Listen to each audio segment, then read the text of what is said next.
Bienvenidos a su canal Crónicas del Excusado, Historias y Relatos. Aquí con un pariente de Bel Rosita. Lo tejieron a mano, muy hermoso, un cerdito. Bel Rosita es un conejito. Este es Bello Rosito. Trae buenos recuerdos. Para los nuevos, mucha gente que ha estado llegando nueva al canal, bienvenidos. Muchísimas gracias por estar acá. Hoy toca recuerdo celular número 44. Om Dat Sam. Om Dat Sam. Om Dat Sam. Yo soy tú.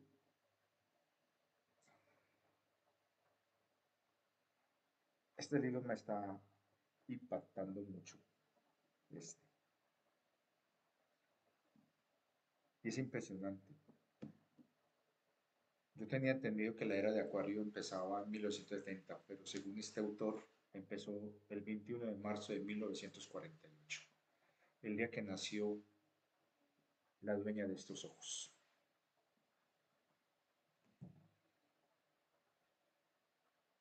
Hay tantas contradicciones en la astrología que solamente me confío en una o dos personas. Una de ellas es muy querida, su nombre traduce el mar. Itzazo, hija de Plutón, así es el seudónimo de ella, hija de Plutón, pero su nombre sí es Itzazo, que en vasco creo que significa el mar. Eh, es una guardiana del conocimiento ancestral astrológico original y es muy bello aprender cosas de personas que te enseñan sin importar la edad. La gente cree que porque uno ya tiene 56 años, uno ya sabe mucho, ya, usted es un profesor, no, Richard, que, no, yo estoy aprendiendo. Y siempre me encanta llevarme esas gratas sorpresas sobre ese aprendizaje. Cuando ella estuvo hablando sobre lo que era la luna, eh, advirtiendo sobre ese peligroso influjo a partir de ese engaño que hay detrás de los que han hecho creer que la luna representa lo que en realidad no representa, eh, confirma efectivamente que sí, la luna es un objeto artificial, así sea natural, como lo hacen creer los científicos, es artificial, no emana luz propia, por lo tanto refleja la luz. Ah, es que la Tierra tampoco. ¿Usted qué va a saber? Entonces, es muy particular cómo a través de muchos siglos nos han estado vendiendo narrativas que hemos aceptado como ciertas. Yo trato de imaginar esa posible crisis que debe haber enfrentado una insigne historiadora que en paz descanse, doña Ruth Rodríguez Sotomayor, cuando ella al iniciar sus investigaciones se da cuenta que todo lo que le habían enseñado en la academia no era como lo habían enseñado. Cuando uno se pone a mirar, por ejemplo, las grandes incongruencias que hay con respecto a la historia de Egipto, o cuando uno se pone a mirar cómo minimizaron prácticamente a casi ridiculizarlo a nivel de bárbaro los grandes imperios mexica e inca, por citar suerte uno, ¿no? Y cómo toda la historia ha girado en torno ¿cómo se llama? Un determinismo antropocentrista, ario, supremacista blanco. La sociedad victoriana, de donde se cuece, se gesta en sus entrañas corrientes ideológicas extremadamente radicales que acomodaron y amañaron a su antojo versiones que le fueran más afines y favorables, como fue el tema de los humanos sin alma, que validaba literalmente las acciones genocidas que se dieron durante el siglo XIX y principios del XX contra todo aquello que se consideraba inferior y no humano o que no tenía alma. Y que desde ahí se gesta esas creencias que alimentan y sostienen al Club Eugenésico de Londres y al Club Eugenésico de Nueva York.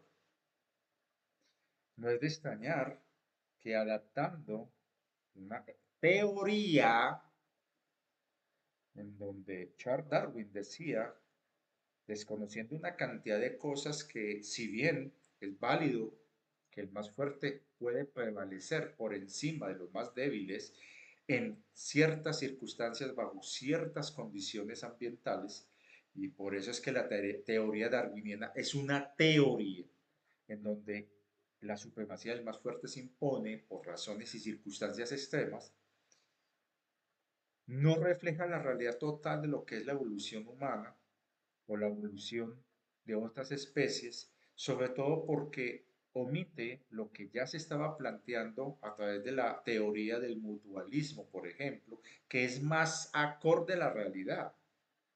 Pero ¿por qué se impone la teoría darwiniana? Porque dentro del ideal y la mentalidad victoriana de esa Europa dominada por el Imperio Británico, pues empezando por el símbolo del león, para ellos era símbolo de superioridad, de realeza, sin importar que eran criaturas barbáricas, brutales los leones, pero bueno.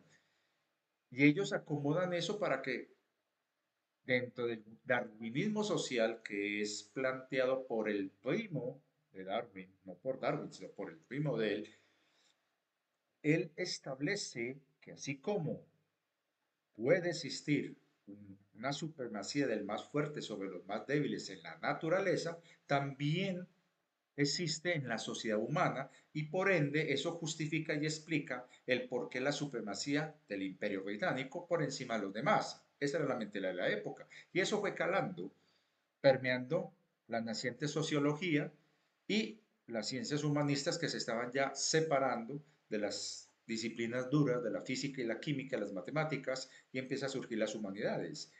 Entonces, va a ser esa mentalidad la que va a empezar a prevalecerse y por eso es que conceptos que Blavatsky interpreta y acomoda de lo que ella escucha y entiende de lo que dijo Alex Kardec en su planteamiento y en su profundización filosófica, lo que era el espiritismo, donde él habla de almas dormidas, esta señora habla de gente sin alma.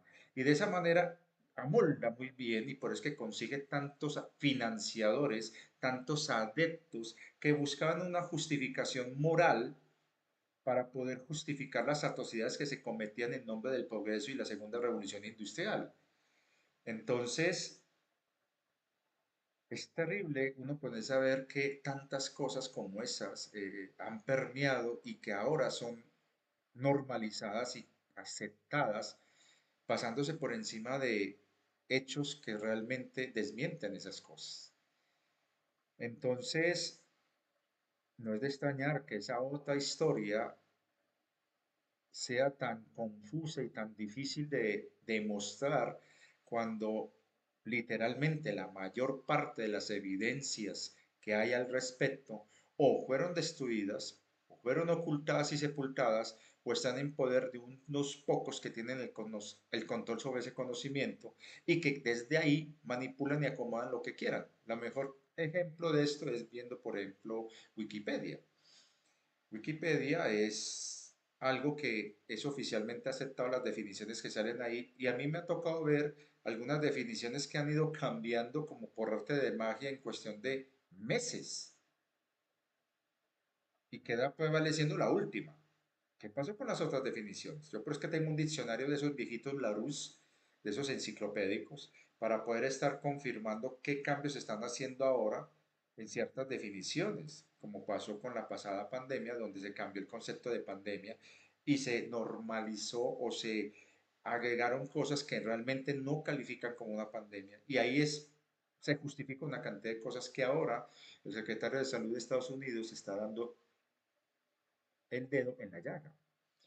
Entonces, con la historia pasa lo mismo. No es de extrañar que cerca de la meseta de Giza haya una base militar. Y lo más interesante son unas construcciones muy extrañas que ahorita estuve viendo un video donde a través de Google Earth se descubre de que esas instalaciones están como salvaguardando algo que se está haciendo debajo, pero no se sabe qué. Y aquí es donde viene un dato bien interesante. Han pasado menos de un mes y prácticamente desapareció del panorama las revelaciones históricas de lo que al parecer se descubre debajo de la meseta de Giza por parte de los equipos de este señor Corrado Malanga. Desapareció ya de la opinión pública. Ya nadie habla de eso. Es increíble cómo algo tan trascendental desapareció del radar. Y ya, no está. Y la gente sigue como si nada. Y eso valida lo que decía Alex Kardec. Cuando un alma dormida no le interesa despertar en una edad, puede suceder lo que sea y sigue dormida. A no ser que haya algo extraordinario que de manera temporaria la despierte o decida despertar. Mientras tanto, está bajo dominio del ego y de su conciencia primaria básica, que es reaccionaria, reactiva. Entonces ahí el control de poblaciones, el control de masa, el control de las tendencias, el control de las noticias. Y de esa manera la gente no discierne, no tiene pensamiento crítico, la educación se volvió mediocre. Por lo tanto, la gente ya ni reacciona. Ese tema, por ejemplo, el que es ahí detrás mío, se han dado unas revelaciones que, si hubiera sido hace 20 años, habría sido una primicia y un escándalo mundial. Ahora pasa sin pena ni gloria y la gente, ay no, que yo quiero ver el partido de fútbol cómo quedó el Deportivo Cali con el América. Y ya, como si no hubiera pasado nada. O el hecho que denunció el mismo secretario de Salud de Estados Unidos, que los cabilderos de las grandes farmas tienen casi control absoluto del Congreso de Estados Unidos. Y cuando uno mira quiénes son los dueños de las grandes farmas, de las grandes corporaciones, son los mismos que controlan ese Estado, pseudo-Estado, que se autoproclama el pueblo elegido. Y son los mismos dueños de los medios de comunicación que controlan qué es lo que usted ve, y de esa manera se calla una cuestión atroz y aberrante que está ocurriendo precisamente en esos territorios ocupados. No voy a mencionar acá nombres porque ustedes ya deben de imaginar qué es. Entonces es impresionante cómo la tarea que estamos ejerciendo unos pocos, porque para mi concepto los que estamos en este cuento de estar divulgando de manera lo más veraz, lo más imparcial posible y sobre todo no estar vendidos a ninguna agenda, siendo lo más independientes posibles, somos muy pocos. Es una tarea titánica frente a las agendas infiltradas dentro de la narrativa New Ways, que tiene recursos, fondo, todo el equipo, toda la parafernalia mediática a su favor, donde tienen millones de seguidores y una cantidad de cebos, de anzuelos con lo que pescan a la gente. Una de las cosas que yo estaba comentando en estos días de cómo pescan a la gente. Hay unos temas que todo el mundo mismo para oreja. Inmortalidad, juventud eterna, salud eterna, riqueza eterna.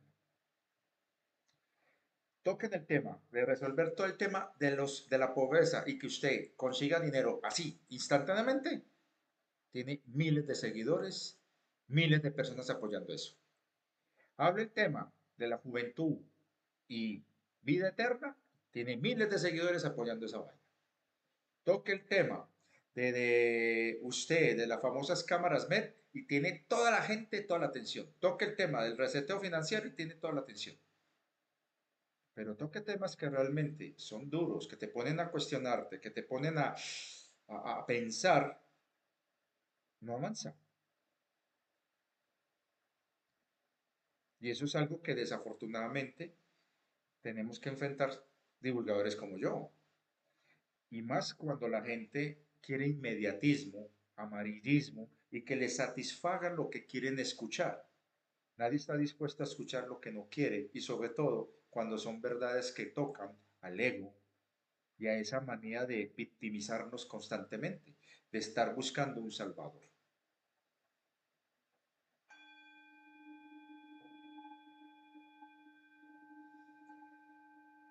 Entonces,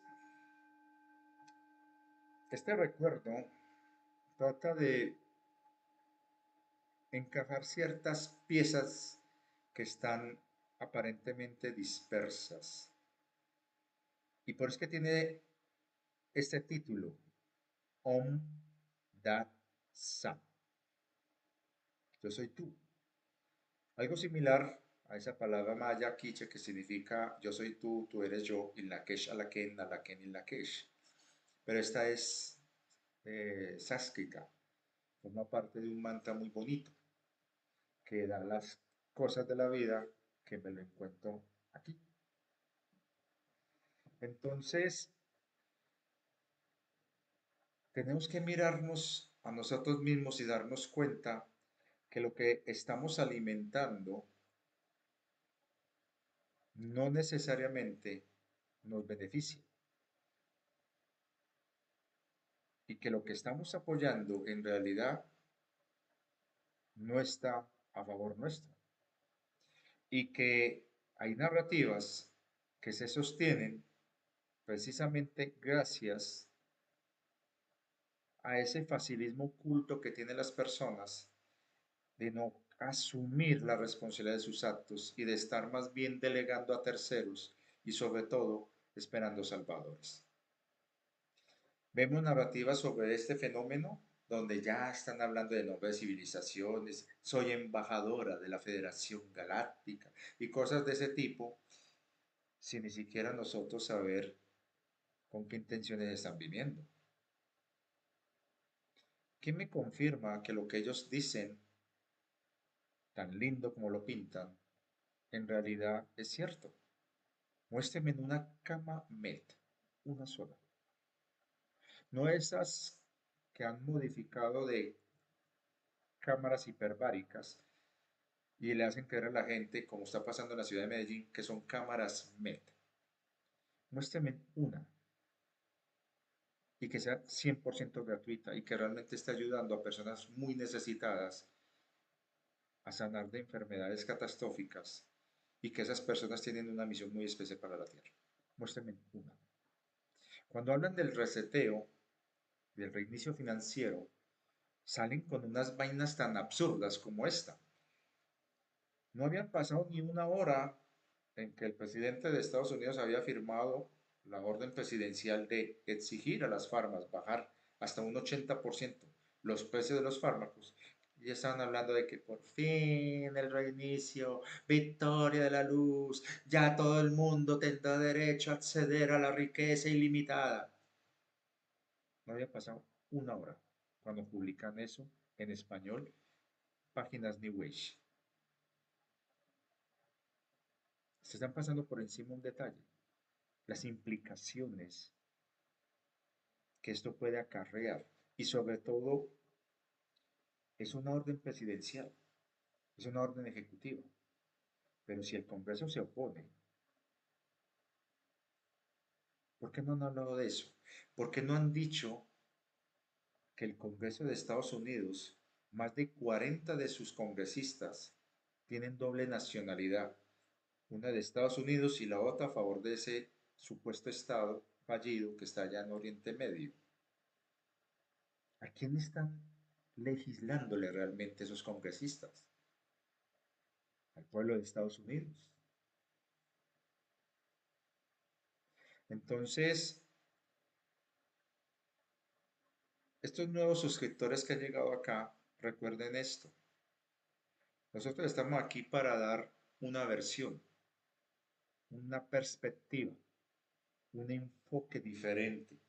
Pero la tarea de reflexionar, de discernir, de sacar sus propias conclusiones es tuya, solamente de usted.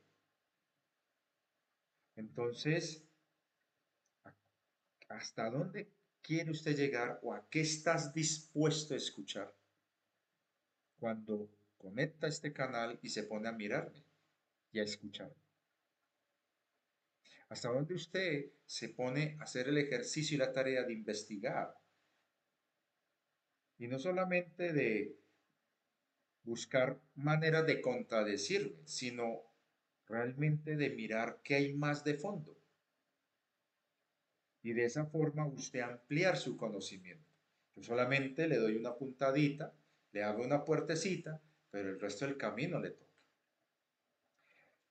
Y a través de la historia hemos visto cómo cada vez son menos los pensadores críticos y cada vez más la masa de idiotas. Y no son palabras mías. Se estaba viendo, y de hecho estaba pillando hace unos días, estaba mirando una especie de análisis que estaban haciendo en una página que yo estaba siguiendo sobre pensamientos prohibidos, no lo que creen ustedes, sino realmente filosóficos, en donde decían, ¿qué es peor, el malvado o el idiota que siga al malvado? ¿Quién es peor, el que comete la atrocidad o los que le dan la espalda a esa atrocidad? Mark Twain lo decía también, cuando él planteaba de que desafortunadamente la sociedad de su país en esa época era más el número de idiotas que de personas inteligentes. Y cuando uno se pone a mirar cómo fue la introducción de sustancias en los alimentos, sobre todo en el agua, el famoso flúor, y cómo a medida que pasaban los años, al aumentarse el consumo de esa sustancia y sobre todo las aplicaciones de otros compuestos como aluminio, el nivel de coeficiente intelectual de la sociedad norteamericana fue bajando. Mientras en Hispanoamérica los niños eran muy inteligentes y cuando se publica ese nefasto informe en los años 70-80 de que los niños de acá eran mucho más inteligentes, se empieza una campaña con el cuento de acabar con la caries, de fluorizar todo lo que los niños tocaran aquí en Hispanoamérica. Y eso está documentado. Entonces es muy trágico ver que esto no era de ahora. Son cosas que se han estado como de manera cíclica sucediendo una y otra vez. Porque la humanidad en este momento está en una encrucijada. En este momento la humanidad, y ya lo dije en un video, la mayoría de que son, por ejemplo, almas atlantes que están reencarnadas viviendo este ahora, no es porque van a recuperar y a traer de nuevo la gloria de la Atlántida, no señor, sino que están enfrentando el bucle de mirar todo aquello que llevó a la destrucción y al caos de su civilización. Ahora, ¿qué papel van a asumir ante eso? Entonces, romper esos bucles, romper esas líneas temporales, ojo, que una línea temporal no es lo mismo que una línea de tiempo. Una línea de tiempo es como el capítulo de un libro, una línea temporal es como una página de ese capítulo. Y ya sabemos que un capítulo puede tener muchas páginas.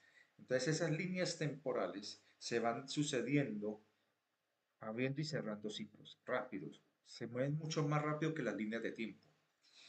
Y estas determinan decisiones que hacia donde vas a direccionarte van a permitir o que leas más rápido el libro o no lo leas.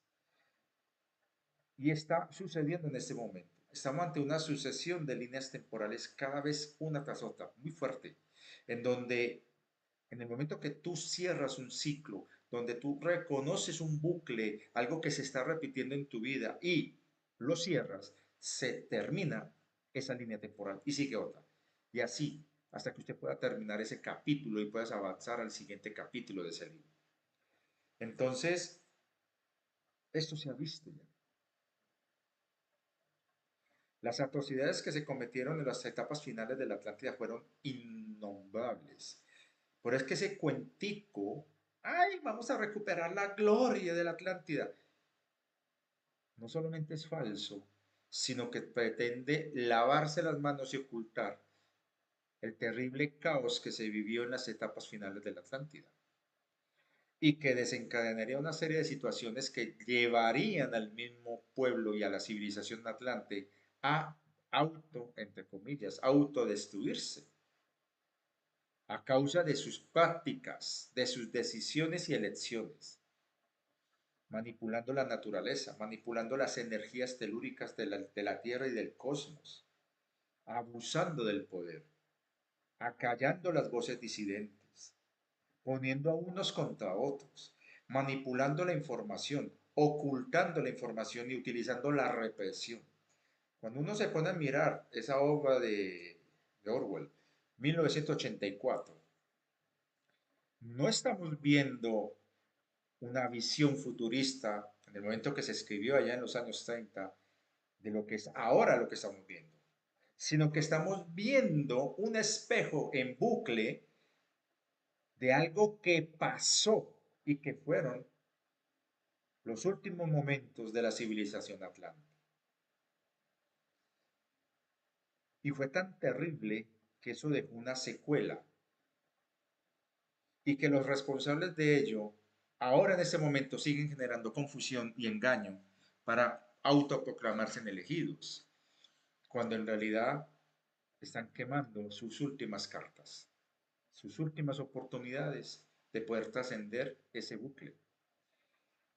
Entonces, cuando uno se pone a mirar que después de ese terrible incidente de hace más de 12.500, 13.000 años, la humanidad empezó a entrar en una época de barbarie y caos en donde diferentes grupos que supervivieron, diferentes personas, individuos que supervivieron, tratan de conservar al menos lo que pudieron salvar de dichos conocimientos, legados, y trataron de ocultarlos o buscar refugio en lugares que antaño tuvieron gran esplendor, pero ahora estaban prácticamente olvidados y sepultados por arenas o por selvas, o incluso en el mar o en las aguas, como pasó en el Titicaca, y trataron de hacer algo para poder advertir hacia el futuro, para que no se cometiera ese error.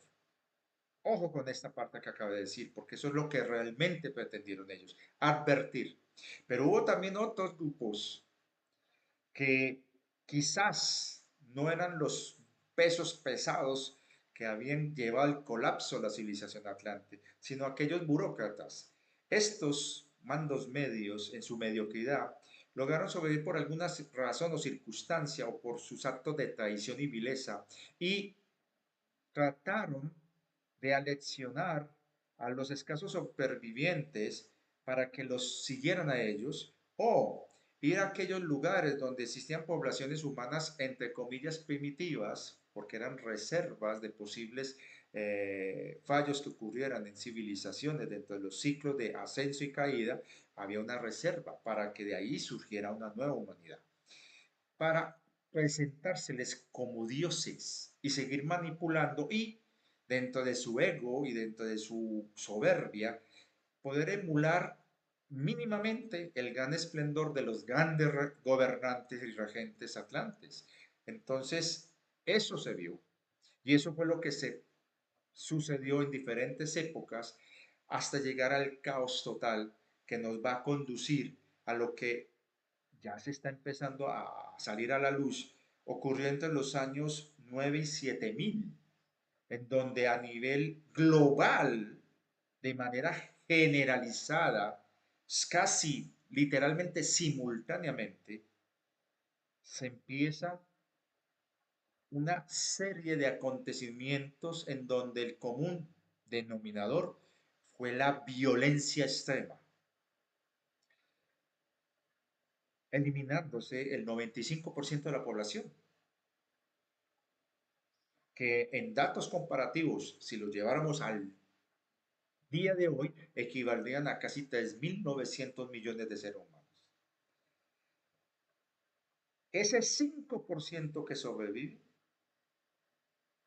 no son los que se escondieron realmente, son los asesinos. Y estos habían forzado a centenares, a miles de mujeres para tener hijos, para continuar con eso. Pero llegó un punto donde se estancaron tanto que vivieron un periodo de varios milenios en un total primitivismo, casi totalmente desconectado de su pasado, y en donde las creencias míticas, las leyendas, serían la base de las nuevas religiones que irán a surgir después, donde descendientes de esos pocos se autoproclamarían reyes y sumos sacerdotes. Y eso lo vemos en la historia que nos han mostrado esta gente. Y empieza a resurgir la humanidad, pero bajo otras reglas, porque aparece en escena seres que se aprovecharon de la circunstancia en que la Tierra estuvo por un tiempo relativamente corto, pero suficiente, sin protección y vigilancia. Y en ese momento ingresan los controladores y ellos son los que van a tomar los hilos del control del planeta y de los restos de la humanidad que quedaba para aleccionarlas a sus intereses y a sus agendas, y van a elegir a los más aberrantes humanos cuya mentalidad fuera la más retorcida como los administradores y los gobernantes de esta civilización emergente. Y esas son las famosas noblezas negras totalmente recesivas. Pero hubo unos pocos que se opusieron. Estuvo Nimrod y él se opone y lucha a favor de la humanidad. Y de su legado van a quedar generación tras generación aquellos que van a buscar la manera de liberar el planeta. Y así se empieza a dar un periodo de luchas en donde a la sombra de todo eso iba a haber grupos de personas, como los esenios, que empezarán a sacar poco a poco chispas de conocimiento para poder tratar de despertar la conciencia que quedó adormecida de la humanidad por tanta barbarie. Mientras en paralelo las facciones se iban eliminando entre ellas para dejar al final 13 familias. En todo ese orden o en ese caos hubo grupos, como lo dije ya en un video hace ya tiempo, que deciden irse hacia un lugar del planeta donde ellos consideraron no habría manera que los alcanzara todo el caos terrible que estaba ocurriendo en la zona de influencia de donde ocurrió el gran desastre que llevaría a la ruina y desaparición de la Atlántida. Y se irán al centro de Asia. Y allá, en esas enormes extensiones de tierra, van a empezar a reconstruir con los pocos remanentes que lograron rescatar, con el poco conocimiento y tecnología que lograron llevar, lo que se conocerá como el Imperio Tártaro o Tartaria.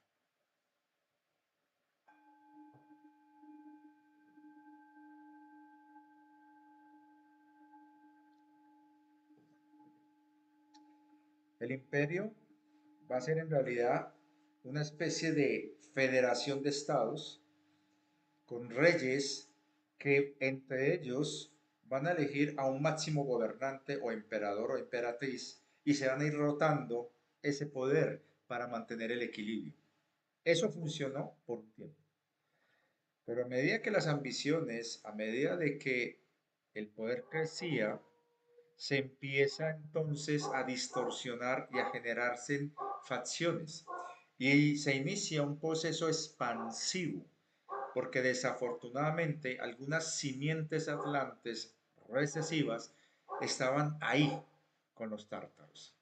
Y se inicia un proceso de expansión tratando de llenar el espacio dejado por los uno, los señores del cielo; dos, por el imperio atlante; y tres, por los diferentes reinos o facciones que estaban luchando entre los sobrevivientes. En medio de ese caos crece y se expande y se consolida el imperio tártaro, confinado en lo que va a ser toda esa zona del centro de Asia, y que por eso explicaría por qué las murallas chinas tienen esa configuración tan particular, defendiéndose de algo que venía de ahí o de afuera. Resulta que la muralla china no es China. Los chinos continuaron, a partir de los restos que habían quedado, construyendo encima y ampliándola.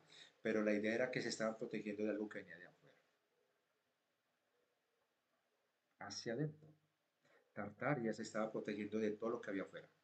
De todo ese caos que estaba ocurriendo afuera, construyeron una gran muralla y aprovecharon las barreras naturales como los Himalayas y el Hindu Kush y todas las grandes montañas de Pakistán, Afganistán, para crear toda una serie de fuertes, incluyendo los montes del Sinaí, el Cáucaso y las montañas que hay hacia los Urales, Urales, si serán los Urales, allá en el sur de Rusia. Toda esa zona se va a convertir en los límites y en la fortaleza natural, o en las murallas naturales, entre comillas, que van a utilizar los tártaros para ellos aislarse del caos que había afuera y luego, cuando creyeron conveniente, empezaron a salir, a expandirse para conquistar. Su meta era apropiarse del mayor número de territorios del planeta y poder estar en una posición de ventaja y de poder ante los que estaban controlando desde afuera el planeta. Y de esa forma los tártaros se convertirán en una especie de piedra en el zapato para los arcontes.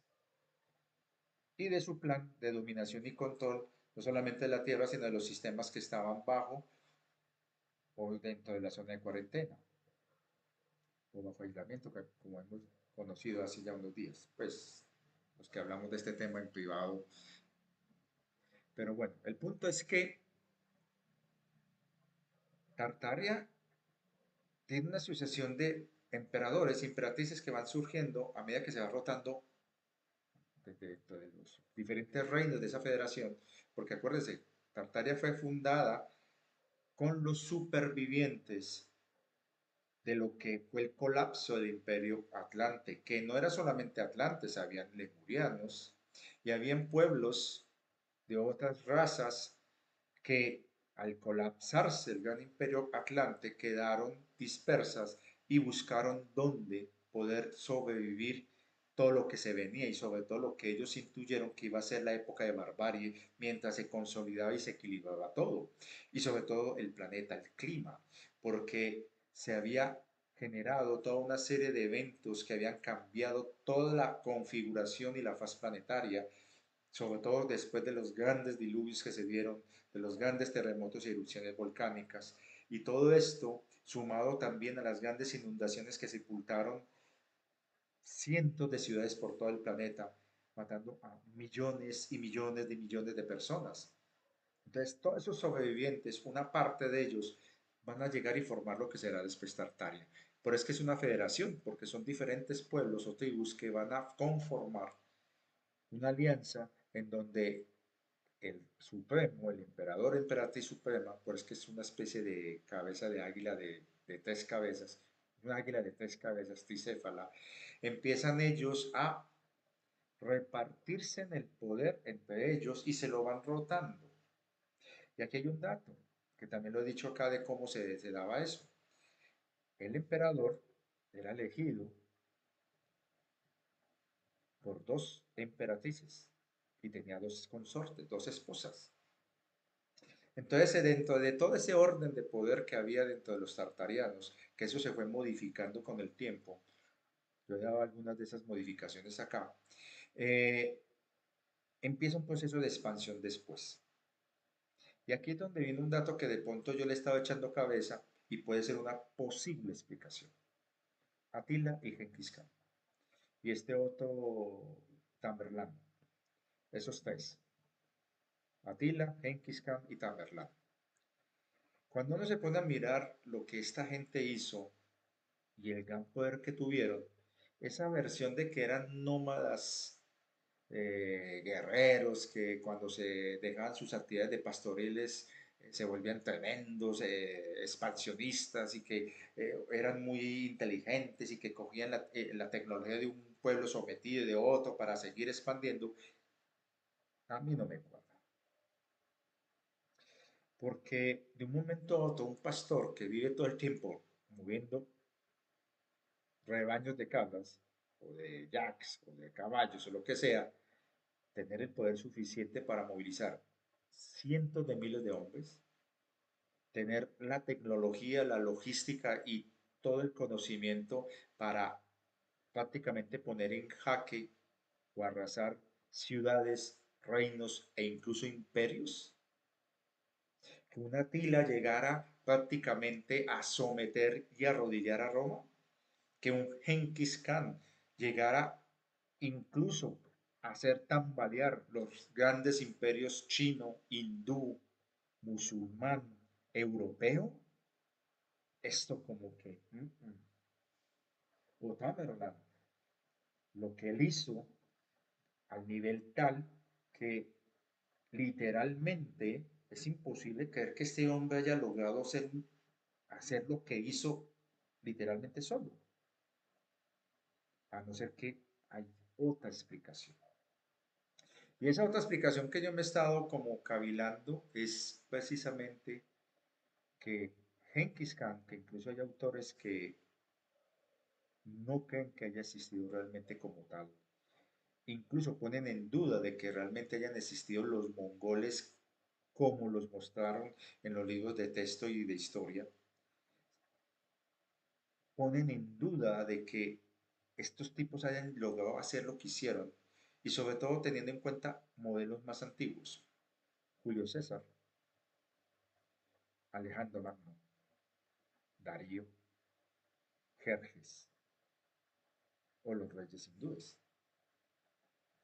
Cuando uno se pone a mirar, por ejemplo, Alejandro Magno supuestamente con 50.000 hombres conquistó todo el mundo, pues el mundo conocido de aquel entonces, conquista los dominios griegos del Mediterráneo, conquista todos los dominios persas, incluso llega a conquistar y llegar a las tierras mismas del Valle del Indo, Cachemira hoy día, con 50.000 hombres, el solito. ¿Cómo pudo? ¿Acaso sus hombres eran inmortales? Ah, que cogía fuerzas de tropas que se le iban sumando, sí, eso es verdad, pero siempre fueron diferenciados de los 50.000 soldados macedonios que él tenía como núcleo central. ¿Y dónde quedaron ellos? Ah, no, que fueron destruidos después de la muerte de él, en las múltiples guerras que se dieron entre los generales de él. Ah, Antíoco fue el más poderoso, que logró casi recuperar lo que, al menos en el Mediterráneo y hasta el Mar Negro, lo que había logrado hacer Alejandro Magno, Antíoco I.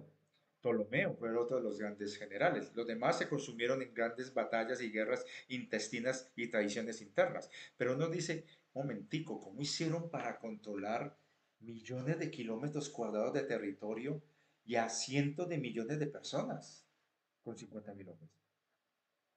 Y lo mismo pasa con Genghis Khan. ¿Cómo es posible que Genghis Khan haya logrado controlar el territorio que controló él solo, con su ingenio supuestamente, con no más de 150.000 mongoles? No, no tiene sentido.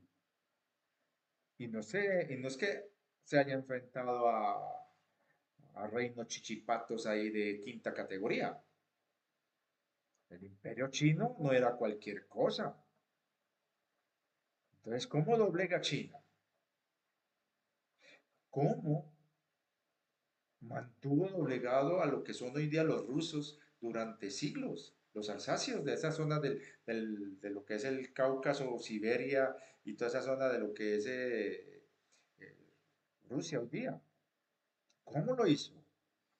¿Cómo logró controlar a los grandes califatos musulmanes que habían mantenido prácticamente a raya a los cristianos durante decenas de años? Y este tipo los derrota en cuestión de unos cuantos años. Aquí hay algo que no cuadra. Cuando uno se puede mirar lo que hizo, por ejemplo, Atila, eso no tiene sentido. Y que un papa haya salido, el León I, que por cierto fue el que el que convence a Atila de que no tome a la ciudad, realmente fue porque se sentó a hablar con él y yo, no, no, mano, sea buena personita, mire, ya usted ha hecho muchas cagadas, no, relájese. Ay, vaya tranquilito, nosotros le damos unos cuantos kilitos de oro, no tome la ciudad santa, mano, sea buena papa. Un tipo que había masacrado naciones enteras. ¿Qué visión nosotros tenemos del pasado? Creemos que eh, la, la población era muy pequeñita. Ah, por ejemplo, hay crónicas que cuando Genghis Khan manda a uno de sus yernos y a uno de sus hermanos, que era muy sanguinario, creo que era un hijo o un hermano, a tomar a una de las grandes ciudades que habían en esa zona de lo que es el Asia Central, la sola ciudad y sus alrededores tenía una población de casi 1.700.000 personas. No solamente la ciudad, sino todos sus alrededores, o sea, lo que son los pueblitos, poblados, todo lo que era la infraestructura que sostenía el núcleo urbano central. Y en cuestión de 8 días solamente dejó 40.000 sobrevivientes. 8 días. Con 50.000 soldados hizo eso. Porque supuestamente esa fue la fuerza que envió Genghis Khan para someter esa ciudad. Con 50.000.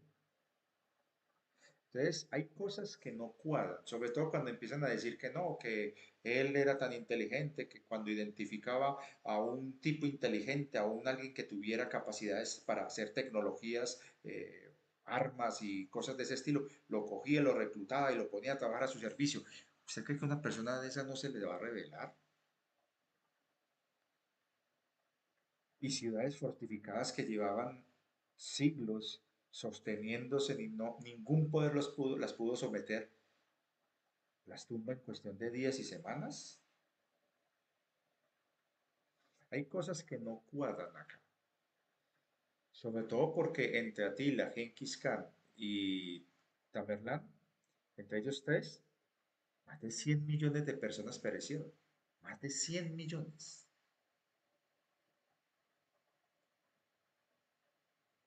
A no ser que aquí lo que realmente no estamos viendo es que mediante la excusa de tres personajes históricos en tres tiempos diferentes, en realidad estuvieran hablando de un solo reino.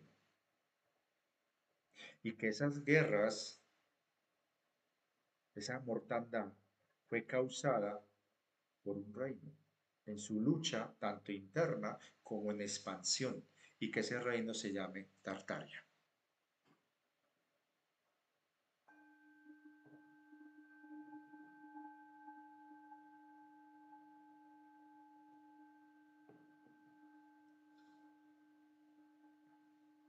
Y ahí es donde uno empieza a cavilar. Pongamos este otro dato interesante. Hace poco estaba viendo por ahí en YouTube que había una teoría que hablaba de que posiblemente la causa que causó, ahí la redundancia, la peste negra no fue la que nos dijeron y que hubo otras causas. Yo me pondría un poco más atrevido y diría, ¿y qué tal que haya sido una guerra biológica? Que haya sido consecuencia del enfrentamiento entre Tartaria y aquellas facciones que querían el control del mundo. Que todo lo que hemos visto desde la caída, porque el Imperio Romano no desapareció realmente, sino que cayó toda su infraestructura, pero continuó funcionando al menos administrativa y localmente en algunos lugares, sí. El mejor ejemplo, el Imperio de Oriente y el Imperio que formaría luego el Sacro Imperio Romano Católico de Germánico con Carlomagno. O sea, son continuaciones. Pero la caída de lo que llamamos el Imperio Romano, todo lo que ocurrió durante la expansión de los califatos, las famosas cruzadas, la peste negra y todas esas grandes barbaridades que se dieron en ese periodo tan convulso que se dio en los últimos siglos, ¿no sería más bien el enfrentamiento entre esas facciones y el imperio tártaro? Incluso yo me atrevería a arriesgarme a tirar la pita más hacia atrás. ¿No sería que en los últimos 3.000 años todos esos conflictos que hemos visto como si hubieran sido producto de naciones, civilizaciones, reinos que aparecían y desaparecían. En realidad fue una sola lucha continuada con algunas pausas, etapas y fases entre Tartaria y esas facciones que querían tener el control del mundo. No estoy diciendo que los tártaros fueran los héroes, sino que era una lucha de poder. Es que uno se pone a mirar la historia de los últimos 3.000 años de la humanidad y estamos viendo que es extremadamente violento. Cuando se adviene y se consolida la edad de hierro, literalmente se disparan los conflictos por todo el planeta. Es que la batería se, como que ya, voy a desconectarla para no. Entonces, en ese orden de ideas, ¿qué tal que todos esos conflictos que nos lo pintan como situaciones aisladas en apariencia, en realidad están todas derivadas de un factor común, Tartaria? Y que la lucha de esas facciones de apoderarse del mundo tuvo como principal obstáculo Tartaria. Y Tartaria, para consolidar la expansión de su reino, se vio obstaculizada precisamente por esas facciones y empieza el choque, en donde vemos cómo la dinámica del planeta, en lo que tiene que ver en su desarrollo histórico de los pueblos, sociedades y comunidades, reinos y civilizaciones, al menos en los últimos 3.000 años, fue un proceso de consolidación, de tira y afloje entre Tartaria y aquellos que querían tener su propio reino, sea por alianza entre ellos o motivados, usados y manipulados por los controladores arcontes. Y de esa manera se da toda una lucha. Tartaria quería consolidar el poder de los humanos en la tierra manejada y gobernada por humanos, mientras esas facciones estaban al servicio de los arcontes y lo que buscaban era prevalecer ellos como administradores testaferros de los que ellos consideran los verdaderos amos del planeta, que eran las entidades arcónticas.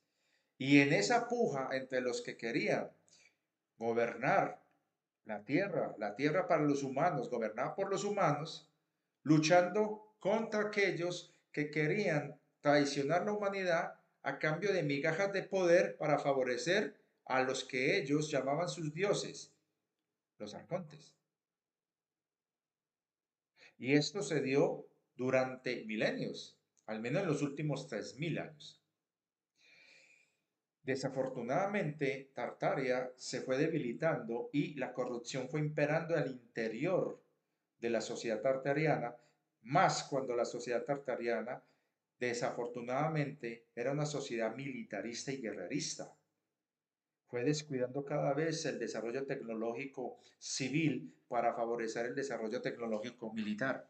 Y lentamente se fue imponiendo el karma atlante que había entre algunos de sus gobernantes y se van cometiendo los mismos errores que se cometieron en las fases finales de la Atlántida. Y esto llevaría a una lucha interna en la Tartaria y estallaría la guerra civil. Y esa guerra civil sería quizás esos ejemplos de un Genghis Khan disciplinando a los rebeldes para someterlos a su poder. Quizá Genghis Khan no era un hombre, sino una corona de origen tártaro. Lo mismo Tila, el ejemplo de un rey con su ejército tratando de conquistar lo que consideraba el único reino que podía llamarse controlador de esa parte de la tierra, que era Roma. De todas formas, todo lo que hemos visto ahí han sido pujas de poder. Con el paso del tiempo se empiezan a dar alianzas. ¿Y por qué se empiezan a dar alianzas entre Tartaria y ya los reinos que se habían consolidado en Europa y norte de África? Porque ya había una infiltración en Tartaria y empiezan a haber relaciones diplomáticas en donde se empezaría mediante intercambio de conocimiento, una forma de ir ganando buenas intenciones e ir ganando territorio sin tener que recurrir a la guerra por su desgaste. Pero aún así eso generaba fricciones. Lo vemos durante todo el siglo XVIII y XIX. Es muy probable que los tártaros hayan sido los que estaban detrás del gran despertar del Renacimiento y de la Ilustración, donde ellos trataron de dar conocimientos que permitieran entrar a una era de paz entre los pueblos y hacer frente común contra los controladores y sus testaferros. Es muy probable que la Ilustración haya sido liderada por grandes pensadores tártaros. Y eso, la realeza, vio una amenaza a sus intereses y buscaron la manera de eliminar definitivamente a Tartaria. Esto es muy complicado porque hay una serie de entrecruzamientos de diferentes líneas temporales que no permiten ver el panorama bien y sobre todo porque hay una bruma muy grande, porque hay muchas contradicciones, hasta uno las nota y uno trata de hilvanar la palabra, sí, hilvanar esos puntos dispersos. ¿Qué tiene que ver, por ejemplo, la peste negra? ¿Qué fue lo que realmente sucedió ahí? ¿Una guerra biológica?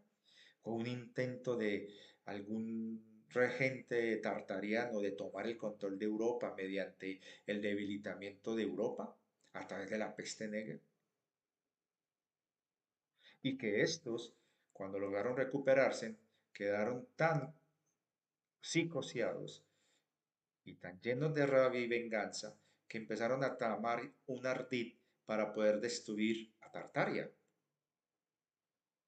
hasta que se consolida ese movimiento y para el siglo XVIII se logra cortar por fin la influencia tartariana, eliminando los representantes de Tartaria en Europa y en el norte de África, y aislando a Tartaria y recibiendo el apoyo de una familia de senescales que uno de los tronos de uno de los reinos federados tartarianos estaba vacante y estos lo estaban administrando y que el que iba a suceder el trono todavía era muy pequeño, pero estaba perdido porque precisamente no quería que subieran al poder. Entonces, ese grupo en particular, esa familia noble senescal, sería la que traicionaría a Tartaria y permitiría el aniquilamiento de Tartaria. ¿Y a través de quién lo harían? ¿Quién sería esa familia o el representante? A mí me suena Catalina la Grande. Y ahí es donde empieza un proceso en que la facción más fuerte rompe y logra aislar y debilitar a uno de los reinos que más estaba beneficiándose del apoyo tartariano, el Imperio Español. Y los que van a debilitarlo, introduciendo un rey que no es de la corona española, sino francesa, los Borbón, después de una guerra civil que estalla al interior de España, al ganar los Borbones, se corta el lazo de amistad con Tartaria y se debilita España y se toman el control de España. Y de esa manera puede surgir la facción más dominante que se va a oponer a Tartaria, el Reino Unido.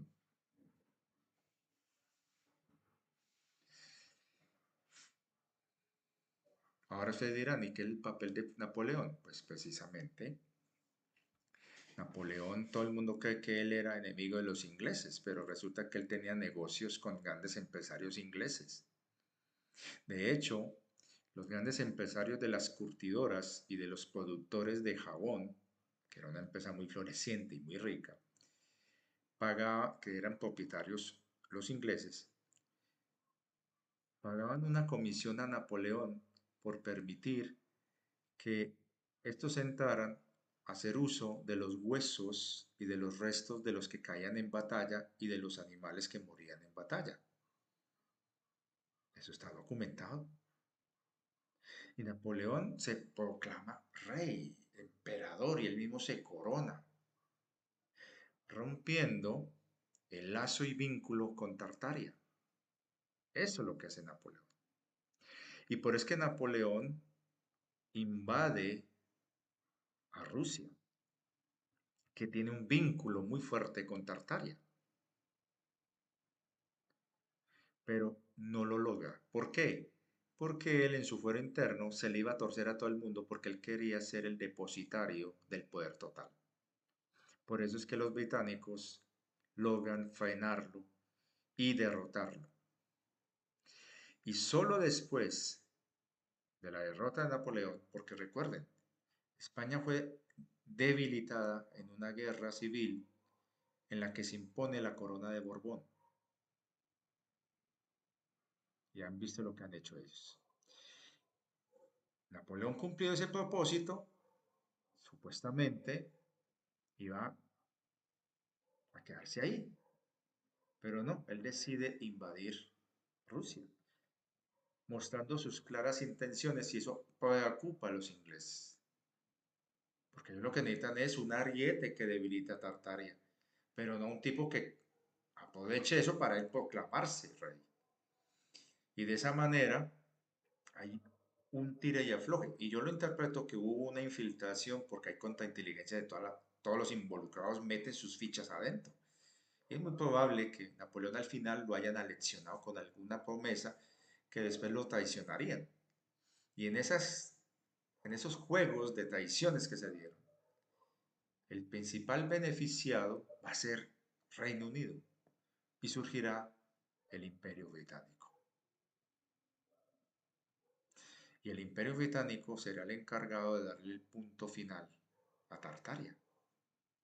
Y lo va a hacer a través de la manipulación muy sutil de lo que va a ocurrir después de la Primera Guerra Mundial y que va a desencadenar luego la Segunda Guerra Mundial, en donde los últimos restos de Tartaria van a quedar prácticamente anulados. Y a eso acaban con la última familia que podía tener posibilidad de reclamar el trono tartariano, con la muerte de la familia del zar Nicolás. Y hay una cantidad de enredos que uno trata de hilvanar, perdón, y tratar de darle una coherencia. Pero al final, lo que queda es que hay demasiado misterio, demasiadas lagunas, demasiadas cosas que no coinciden y sobre todo porque en los últimos 200 años la historia de la humanidad fue reescrita por los que logran vencer a los tartarianos y logran imponer el dominio de las entidades arcontes en la Tierra.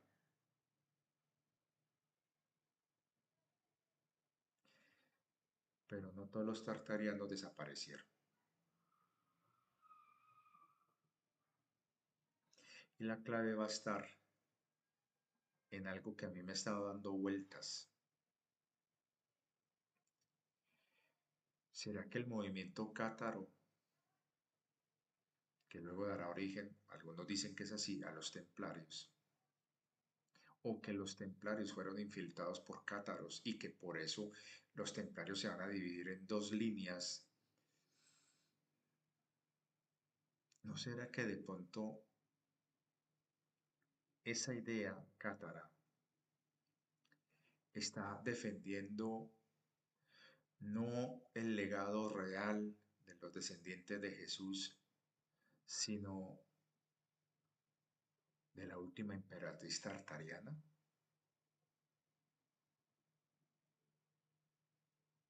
Aquí estoy divagando, simplemente quiero compartir esto porque es cositas que me van llegando, es información que queda ahí y que en este momento está en estado puro, o sea, está en efervescencia, la estoy como tratando de organizar para darle una coherencia, un sentido, pero que ahí pertinente compartirla a ustedes para que si a alguien les resuena empiece como a cavilar y empezar a investigar y a buscar posibles respuestas, porque algo raro está ocurriendo en este momento en el mundo.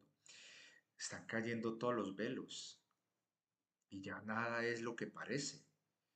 Y se viene algo muy grande, que algunos lo ven de manera muy pesimista. Yo en cierta manera lo veo más bien un poco fatalista, pero no pierdo la esperanza de que es algo muy, muy especial. Y soy el primero que quiero creer que en realidad se viene algo muy maravilloso, pero que esta fase final es demasiado compleja porque hay demasiados cabos sueltos y hay mucho todavía por hacer y no podemos caer en el error de cantar victorias antes de tiempo, pero eso sí, no debemos perder la esperanza. Om Dat Sat, yo soy tú, la compasión, el mirarnos en el otro, el entender que no podemos caer en polarizaciones, no caer en emotividades, en reacciones basadas en emociones, en revanchismos, en trampas del ego. Creo que es hora de empezar a entender que esto se acabó y que comienza algo nuevo. Y que en esta etapa de transición tenemos que ser fuertes de carácter y de coherencia y sobre todo resilientes y de mente muy abierta para tener el valor de reconocer que lo que ya no es, ya no debe seguir prevaleciendo en nosotros y que lo nuevo que llega es hora de entender que es la siguiente fase que la van a vivir nuestros hijos.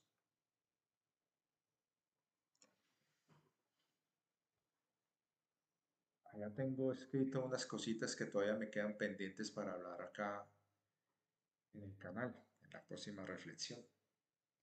Temas pendientes.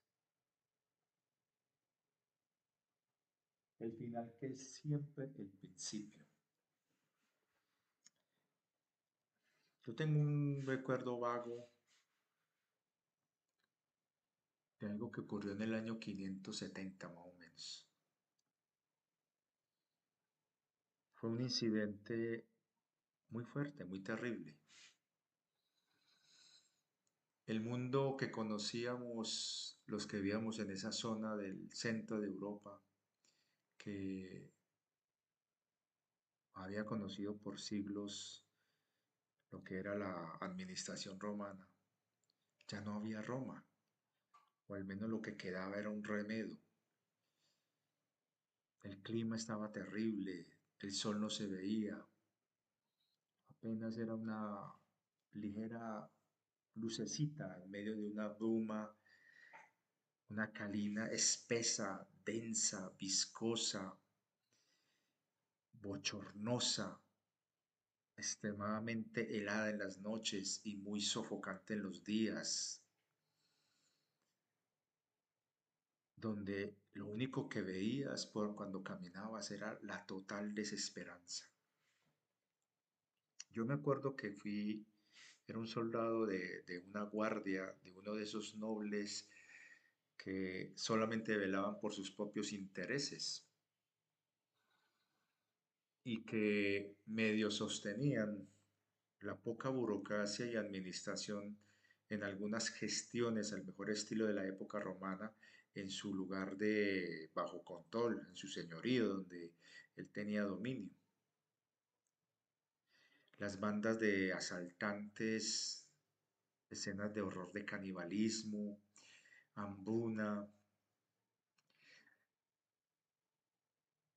de todo tipo de situaciones en las que lo peor de la condición humana salía a flote,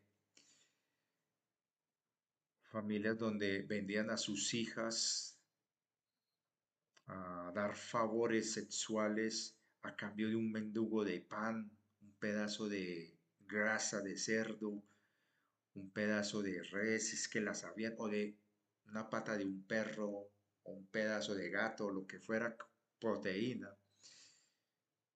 Y se ofrecían niñas de 5, 6, 7 años, incluso los niños,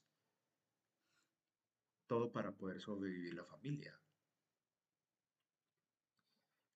Cosas tan horribles como carniceros ofreciendo a cambio de cosas de todo tipo, favores sexuales, cualquier cosa que representara un valor, arma, lo que fuera. eh, Tenían ahí colgados en ganchos partes de perros, ratas, gatos, de niños, de lo que hubiera. Era una visión terrible. Esa época fue extremadamente brutal. Llevaban años, se llevaba años en casi oscuridad, bajísimas temperaturas, bochorno en los días, calurosísimos. Era terrible. ¿Y por qué eran tan calurosos? Era porque había una especie de efecto invernadero, a pesar de que las temperaturas eran muy bajas. En las noches eran gélidas. Pero había momentos donde en el transcurso del día, al mediodía, se sentía ese bochorno tan asqueroso, pegajoso, pegachento. Entonces, los nobles que cuidaban sus propios intereses, ellos tenían bajo su dominio y habían convertido en especie de soldados personales a los soldados de las guarniciones que quedaban aún en funcionamiento en ese entonces. Y era una situación extrema porque no había más de qué vivir, entonces eh, ofrecer tus servicios militares era una garantía de al menos tener un pan en la mesa. Entonces era una cosa terrible. Esa imagen que yo tengo, me acuerdo que era de cabellos sucios, grasosos, de una tez rubia, de un tono rubio el cabello, si es que se podía decir rubio, si no era mugre, barba con trenza, eh, oliendo feo porque no se bañaba uno. Eh, Era robusto, era fuerte, pero se notaba cierta digamos, desnutrición a pesar de tener fuerza. Pero como había que comer lo que encontrara, entonces a los soldados a veces le dan un poquito mejor que al resto, porque de eso dependía la seguridad del noble, porque un soldado débil no le servía. Los pocos caballos que quedaban eran protegidos a muerte, porque la gente los buscaba para comérselos. Y me acuerdo que era de noche, había una luz mortecina de una pequeña vela que funcionaba con grasa, quién sabe de dónde habrán sacado la grasa. De hecho, muchas historias que hablan de que las brujas necesitaban grasa de niños, viene de esa época donde a veces la única grasa disponible era de las personas para hacer velas, para iluminarse. Entonces, imaginen el escenario todo sombrío, los caminos empantanados, vegetación marchita, ríos donde los olores fétidos. Y él estaba afilando su hacha y vio a un niño muy desnutrido, desesperado tratando de escarbar en un hormiguero y comiéndose las hormigas.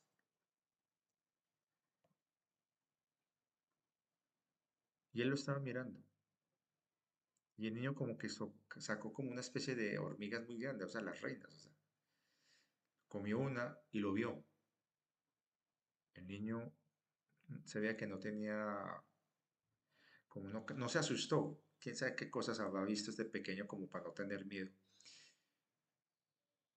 Y el niño cogió unas cuantas hormigas y una de esas gusanitos pulpositos gorditos y se acercó a él y se lo ofreció. Él sorprendido recibió lo que el niño le estaba dando. ¿Por qué me lo das? Y el niño simplemente lo mira y le dice, porque usted quizás me cuide. Quizás esa noche el niño durmió a mis pies y lo cuidé esa noche.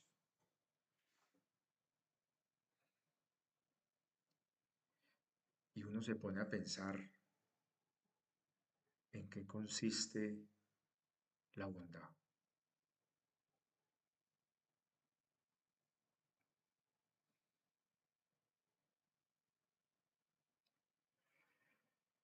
Como soldado, como guerrero, obviamente al día siguiente tenía que ir a descansar porque ya estaba de guardia toda la noche. El niño se fue temprano.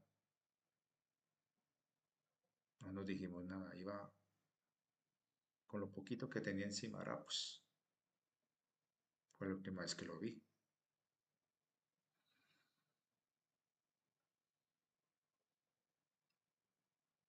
O quizás no, porque la siguiente vez que lo vi no estaba vivo, estaba colgado de un gancho.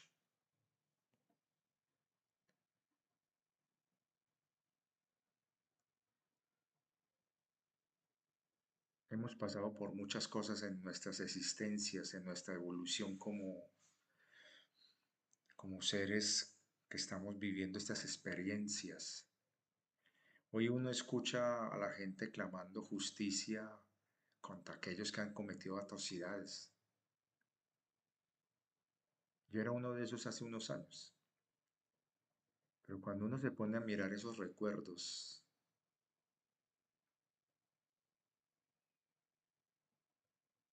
sobre todo saber que uno fue victimario,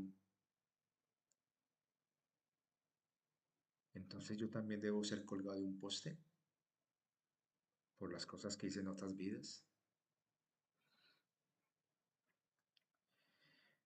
Hay cosas que le cuestiono a mi querido amigo Mika. Cuando yo le pregunto con lo que pasa en Gaza, ¿no? Son experiencias que tienen que vivir, me dice.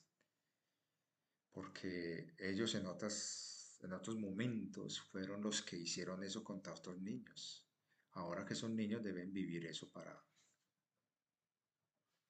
depurar. Es algo que ellos acordaron. Y yo no estaba de acuerdo con eso, porque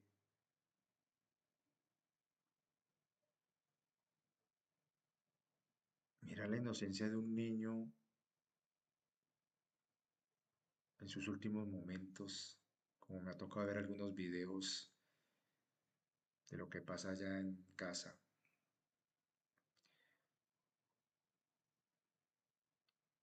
Y uno diría, pues madre, ¿qué perdón puede tener el soldado israelí que mandó ese misil para allá o ese don con explosivos?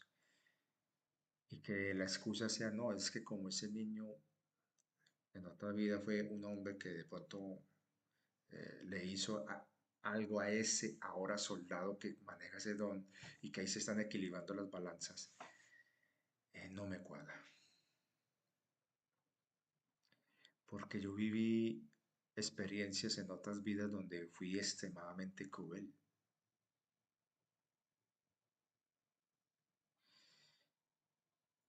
Y en esta vida estoy siendo extremadamente bendecido.